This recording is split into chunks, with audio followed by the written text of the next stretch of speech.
Back out trying to roost tonight. I killed that gobbler this morning, and I could just ever so faintly hear, it sounded like maybe a couple birds gobbling in the direction I'm headed now.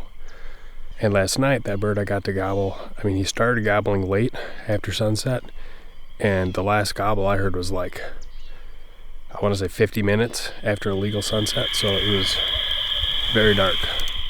So I'm going to start doing my calling a little bit later, because when I tried calling to this plat yesterday, it was just earlier in the evening. So maybe it'll make a difference. I did hear one bird gobble, but it sounded pretty faint. From the direction it was at, he may be on private. It's tough to say. I'll see if I can get him to gobble again, get a better bead. But even if he is on private where he's at, sometimes they'll use that corridor and they could work their way onto public. So if I can at least get a good location, it may still be worth doing a setup in the morning on.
Unreal.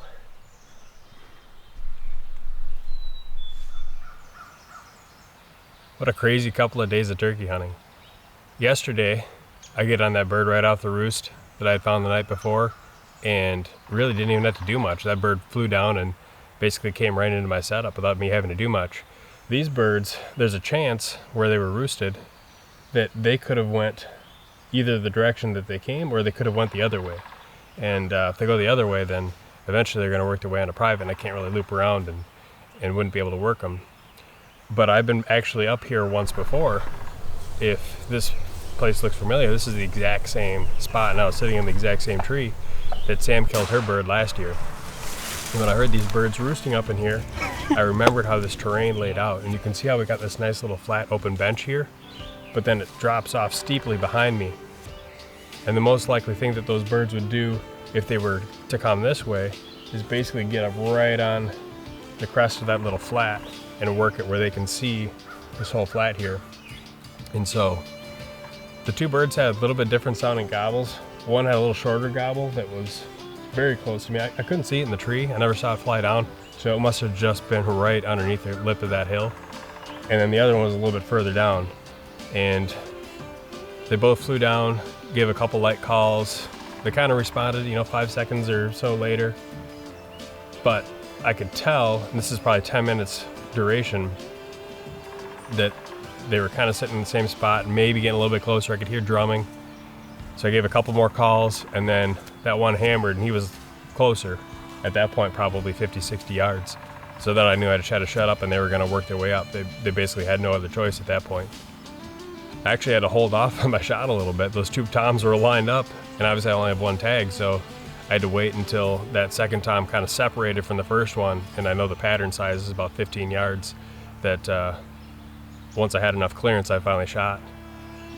Couldn't be happier. This is just an insane couple of days of hunting, and filled the two tags that I had for the state.